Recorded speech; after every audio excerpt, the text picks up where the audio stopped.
Thanks, guys. Welcome. It's great to be here. This is the second time I've spoke. There's a habit. Spoke at a Tanda conference. It's the second one, so maybe they'll invite me back next year as well. So I guess I want to talk a little bit about disruption, which has been a word that's been bandied around a great deal in the media over the last few years.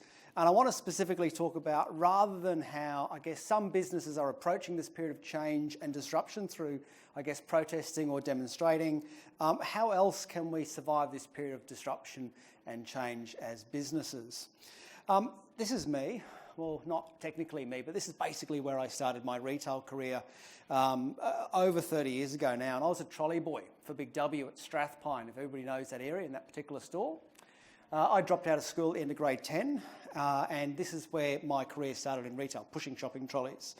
And I thought about how much retail has changed over the last 30 years or so. It's changed a great deal. When I started, we used to close our stores at lunchtime on Saturday. We never used to trade Sundays here in Queensland or public holidays.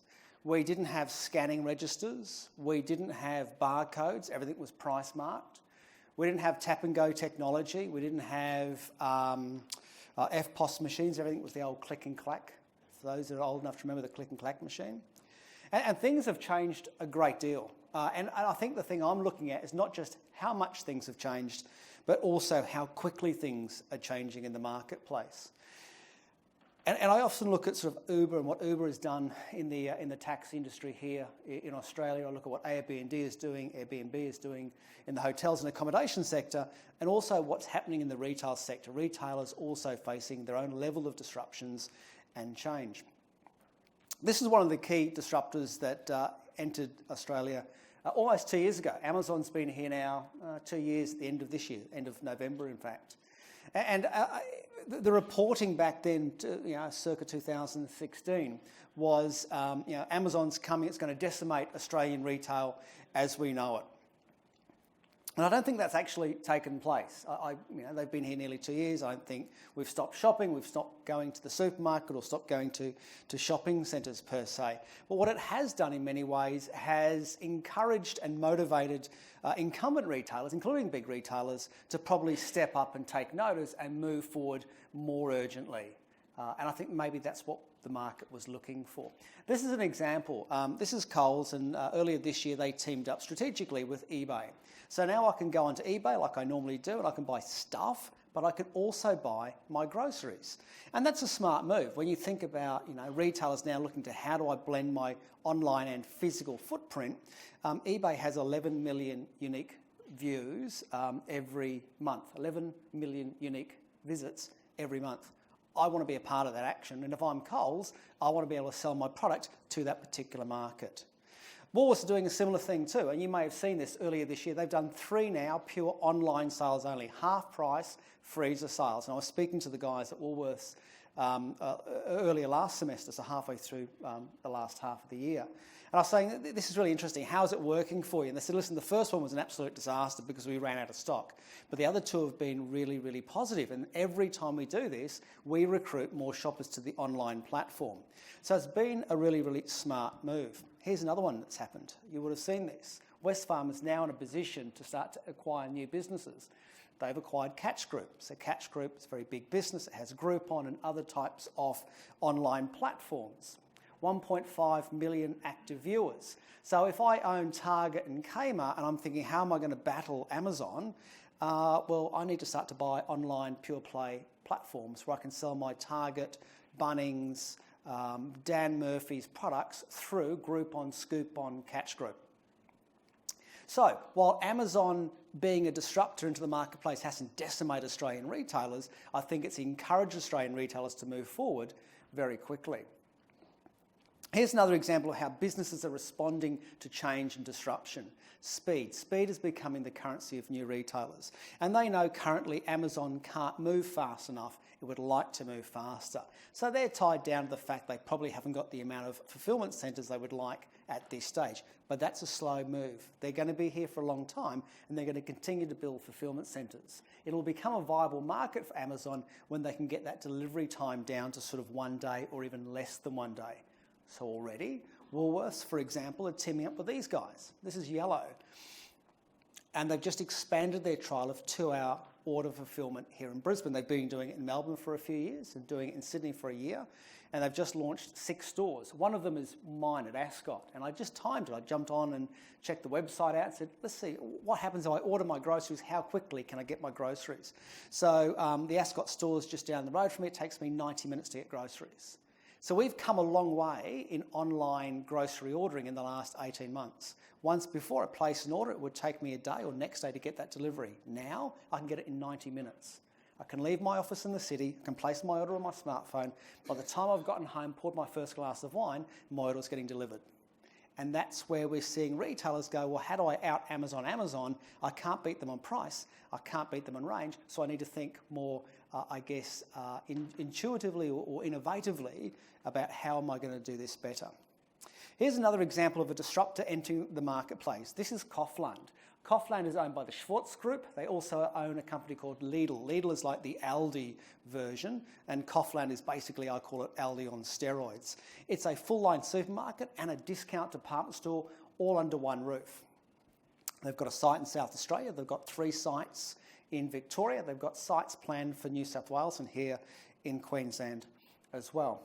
So last year, we had Kaufland put in 3 development applications for the Victorian government for 3 new sites in Victoria. And naturally, there was incumbent retailers who went, oh, this is going to devastate the market, possibly. It's going to have an impact. They're a disruptor. They're a foreign presence. They're another international player entering the marketplace. So this particular retailer happens to be an IGA franchise, and there was a whole group of these franchise grocers. Picked up the phone to Master Grocers Association, the association that actually represents them, and says, disruptor in the marketplace, change is coming. How should we respond to this change? And they said, well, listen, what you need to do, you need to print some signs. And you need to stand out the front of your business. You need to demonstrate and protest against change. Because protesting against change is a bit like stopping your watch to save time, isn't it? It's still going to happen. So, and there was other retailers out there, the same group, mostly saying, your shops are at risk, don't shop there, this is going to be bad for the economy. Kaufland's position was, listen, we're a global retailer, we're coming into Australia, we want to create jobs, we want to create a good business model down here in Victoria. The Victorian government very, very happy about that, and naturally they signed all 3 approval sites. They're still protesting, and change is still occurring. When we think about those sort of 2 situations, Coles and Woolworths going, what are we going to do with Amazon? Well, we can't beat Amazon on price and range, so we need to beat them on speed, or we need to start to buy customers by connecting with eBay or buying out Catch Group, versus a group of small independent grocers going, how am I going to compete against a global giant? I'm not going to focus on my business. I'm not going to focus on being different. I'm just going to make some signs up and protest. And it's still going to occur anyway. So I really want to talk about how do we survive this period of change and disruption. It's not just happening in retail, it's happening in pharmacy, it's happening across the board. I was just in a panel session earlier this afternoon with someone from the Pharmacy Guild who was saying we've got chemists worried about Chemist Warehouse. Well, how do you compete with Chemist Warehouse if you're a community pharmacy? We'll talk a little about that as well. The first one is your people. And I presented a little bit of this last year when I talked about breaking the rules and bending the rules, but ultimately it comes down to empowering your people, because your people want to be empowered. They want to contribute to your business. And it's one of the things that you can't replicate. You can replicate brand and you can replicate price, but you can't replicate good people. This is the example I used last year, so I'll only briefly go through it, but I was in an ANZ branch here in the city last year. I was trying to get a transfer from my savings account onto my travel card account, and I was travelling overseas. I'd always done that transaction before, and the ANZ branch had given me that travel card. They said, listen, use the travel card, you'll save on fees and transactions and things like that. And the girl said, let me just check for you, sir. And she went, yeah, no, the computer says no, we can't do the transfer for you. I said, but surely I've got cash in my savings account. And she goes, you do, but there's a new policy. And the new policy says that you have to do that yourself now.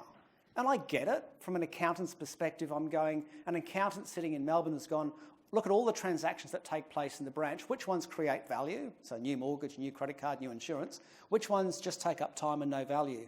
Transferring funds from one account to the other. Get a customer to do So it was a really disappointing experience. And I said, listen, you've always done it for me. I've never had to do this. And also, I need to change the currency from US currency to Japanese yen. And I don't know how to do that either. So eventually, after 10 minutes of having a conversation with her and the branch manager, they fixed the problem for me. But listen, the team member didn't have a great experience. I didn't have a great experience. And the branch manager certainly didn't have a great experience. Sometime later, I'm on a flight with Qantas coming back from Hobart. The guy beside me wanted to order a bottle of wine, just the $7 or $6 they charge now. And he left his wallet in the overhead compartment and he went, oh, listen, don't worry about it, it's fine. The team member, the flight attendant said, listen, that's okay, this one's on the house. And it was the most positive experience the guy could have had at the end of the day. Like, free bottle of wine. The cost price, probably $3.20 to Qantas, billion-dollar business. But the impact it had was fabulous. The team member had a great experience. The flight attendant felt happy. He wouldn't shut up for 20 minutes. This is the best airline in the world. I'm going to tweet this. I'm sending an email to Alan Joyce. I'm going, settle down, champion. It's pretty crappy wine to start with.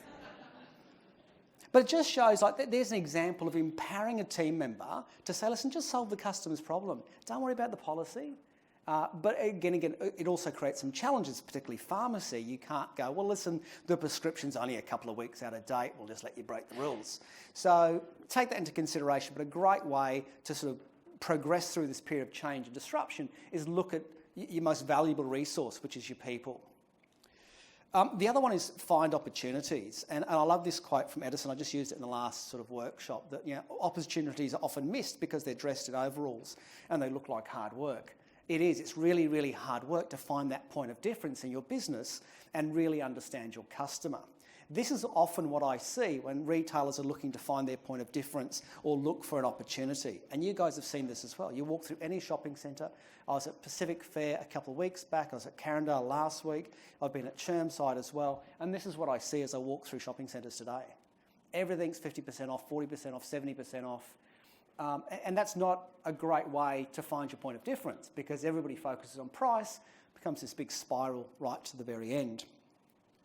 So it comes back to giving those customers not just a real experience and a positive experience, but a relevant experience. And sometimes I think retailers do this really well, and other times I think retailers don't know how to do it. But I want to give you some examples of retailers that I've worked with or I've observed where they do this quite well. This is Lululemon. One of the colleagues, one of the fellow presenters also spoke about Lululemon. Wow, we're already at 10 minutes. Killing me. All right, so this is Lululemon. This is a company that just understands their customer. And what they've done here, and I love this photo for a number of reasons. This is a store. The store's closed. They don't stop paying the lease or the rent on the store once the store's closed, but they've reopened it, and I've seen this happen in the city. People piling in with their yoga mats, free yoga, because they understand what their customers are passionate about, and they're passionate about it. Here's the other thing I love about the photo. There's no for sale signs up there in those windows, completely open. Yep. Customers all engaged in something they're passionate about, and a team member passionate about it as well. So the team member's getting some benefit here. They're competing with Lorna Jane, they're competing with Rebel Sport, they're competing with Target and Kmart, but they're not on sale. Here's the other thing I love about it. All these women, right in the correct position, a bloke in the corner here, a bit like me. I have no idea what I'm doing. But it seems like a good idea at the time. I did a presentation for the Independent Garden Centres Association in Sydney a few years back. They had the same thing. Like, we're getting bashed up in the market by Bunnings. People are selling plants at the farmers' markets. How do we compete with that? Don't compete with Bunnings if you're an independent garden association. Why do your customers come to you? Oh, they love Bob. Bob's been here for 26 years. He knows everything there is to know about plants. When was the last time Bob stopped his morning duties at 10:30 and you had a big sign at the front of your nursery that say, come in and join Bob for a coffee, and Bob's going to talk to you about replanting? Or Bob's going to talk to you about what you should worry about as we move into spring. Or Bob's going to talk about fertilising your citrus this season. And create some culture and community around your brand. 3 years ago, I spoke at Capital Chemists. It's a pharmacy group in Canberra. They have about 60, I think, pharmacies in northern Victoria, Canberra and southern New South Wales. Their argument was, how do I compete with Chemist Warehouse or Priceline? You can't. Don't compete against those guys on price and range because that's what they compete with. So you're a community pharmacy, you're based in Wagga or in Bendigo, you need to become the healthcare hub of your community. So when your store closes, when was the last time you invited a child psychologist in and invited mums and dads to come in and talk about adjustment? My kid's going to go from high school to uni or primary school to high school, or I'm moving into retirement. You sell health supplements and food supplements. When was the last time you brought a dietitian in? After the store's closed. Haven't. How about an OT or a physiotherapist? Bookshops going out of date and going out of business. Bad ones are, good ones aren't. There's a great one, Riverbend in Oxford Street at Bulimba. They do a really good job. I've got a couple of nerdy mates, they like going to book club. And I say to them, where do you go to book club? I would just go to the library here on campus and have a coffee.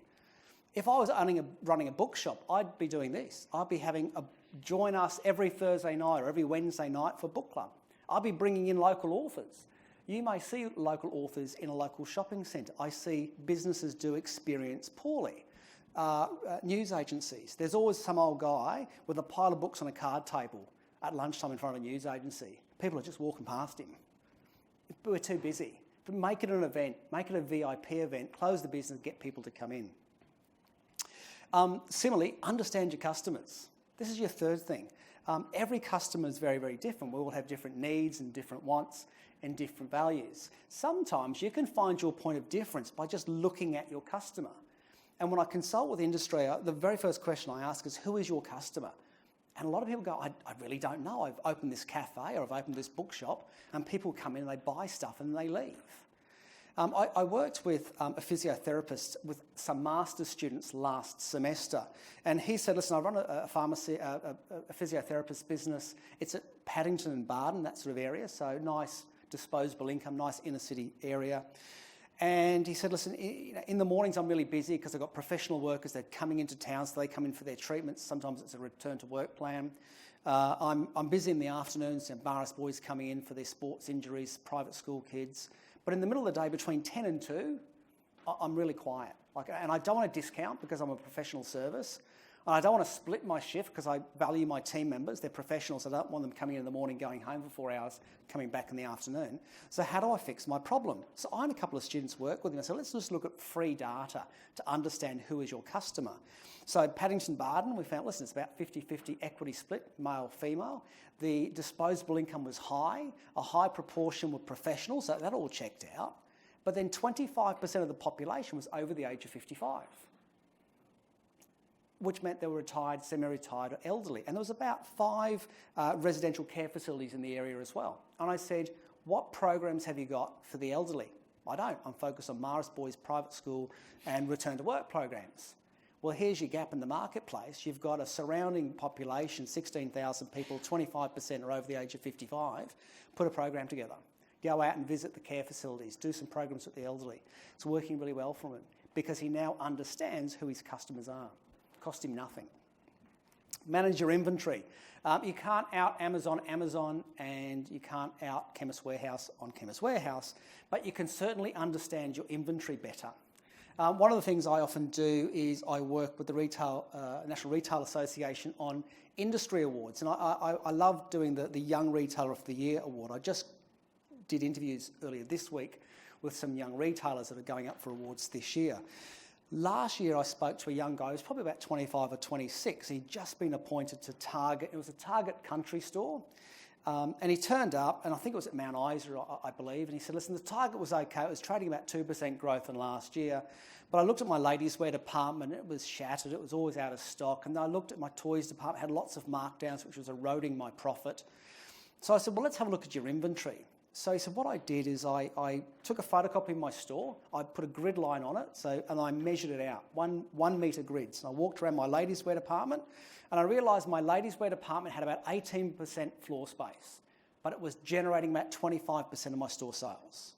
Then I walked around my toys department, and it had 15% floor space, but it was generating only 8% of store sales. So what I found is that my inventory wasn't being managed effectively. So over a period of 6 months, as I marked down my toys department, and I didn't reorder the stuff I marked down because I couldn't sell it, because that wouldn't make any sense, I just simply reduced the floor space of my toys department.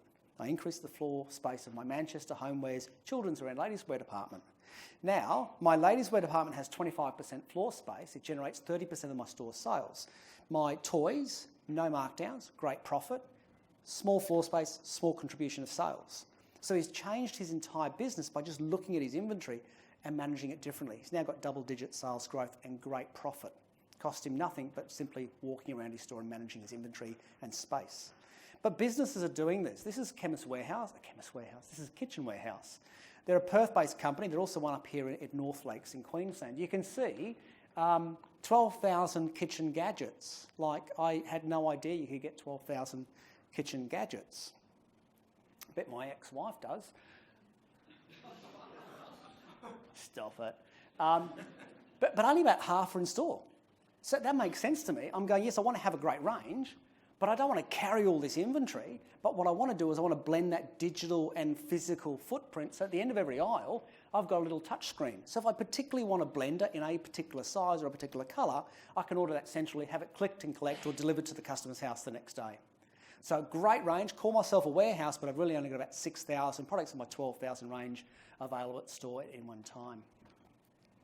The last one is digital engagement, and the reason why we need to be playing in this space is because of these guys, Gen Z. And it's interesting because I still read articles, academic articles, about understanding Gen Y or millennial consumers. If you're trying to understand Gen Y, it's too late. They're 25 to 35, they're married, they're cohabitating, they've started children, they've got a great career, they're socially conditioned as consumers. Gen Z are 15 to 25. They're still at school, they're possibly at high school or at university, or maybe they're leaving university and they're just about to start to work. They are really connected with digital. They're not watching the news, they're not reading magazines, they're not reading the newspaper. And Gen Alpha, which is coming through the ranks now, are aged 5 to 15. So my kids are Gen Alpha. And I watch them. They don't watch the news. They're on Instagram, they're on Snapchat, they're on Facebook. They're watching a bit of TV with me when I drag them downstairs, but they're also on their phones. So they're having a conversation with brands. And I look at what they follow, and they're literally having a conversation with a brand. Here's an example of a business that has been dragged kicking and screaming into this digital era. And it's simply because they've been told, hey, Uber's here and Uber has an app. And they've gone, all right, we better have an app as well. And they've missed the entire point. Cool. And I love that tweet. Yes, we have an app. Great. Well, do you have a cookie? Because I've got a cookie for you. I was in a black and white cab with my son last September. We'd flown into Brisbane Airport. I think we were away on holiday somewhere. Got into the cab, black and white cab, coming over the sort of the overpass, and I could see Brisbane skyline in the distance. And it was river fire. There was fireworks, and I said to Nick, "Oh look, fireworks, mate. That looks cool." And the driver said nothing. And I thought that's probably the most appropriate time where you go, "Oh, listen, it's river fire. It's a big event. You should get into the city if you're tourists," because he just picked us up at the airport. But he said nothing, and then about 200 metres down the road, he sort of mumbled something, and I said, "I'm sorry, I missed that." He goes, "No, it's nothing." Another 300 metres, he mumbled again, and I went, what's the problem? And he goes, no, so I'm just talking. And I know you've had this experience, but I looked at the dash, it was a Toyota, I could see that there was a phone number and there was the person's name, and he had an earpiece in. And I went, listen, that's unsafe to start with. Number two, you should also be engaging with your customer. So naturally, I'm on Twitter and I've gone, so I'll take a photo and I'll tweet black and white cabs. I'll go, listen, the reason you're losing market share to Uber is not because it's necessarily cheaper, it's just a better experience and your drivers are more engaged. And this is really poor service, #poor service.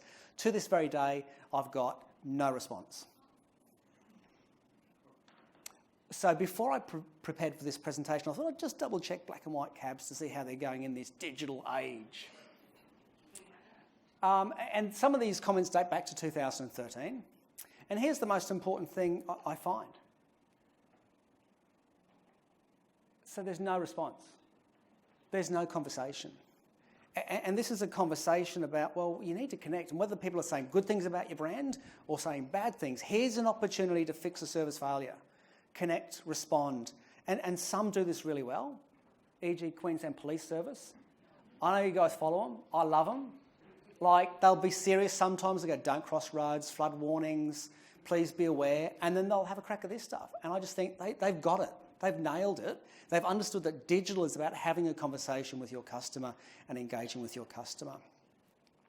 As ultimately, I guess what we're looking at in retail is that perfect storm. You know, it's a period of, you know, flattening growth, a price-conscious consumer, increasing competition in the marketplace, tightening budgets. Although I think, you know, this tax bonus that, you know, low and middle income earners will get this half will have a bit of a bump for us, which would be great.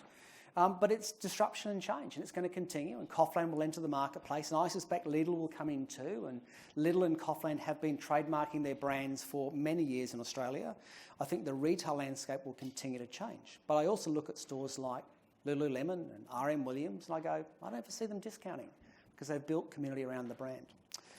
So ultimately, that's it for me. I got through that relatively quickly, and I'm very happy to take some questions if you like. Thanks, guys.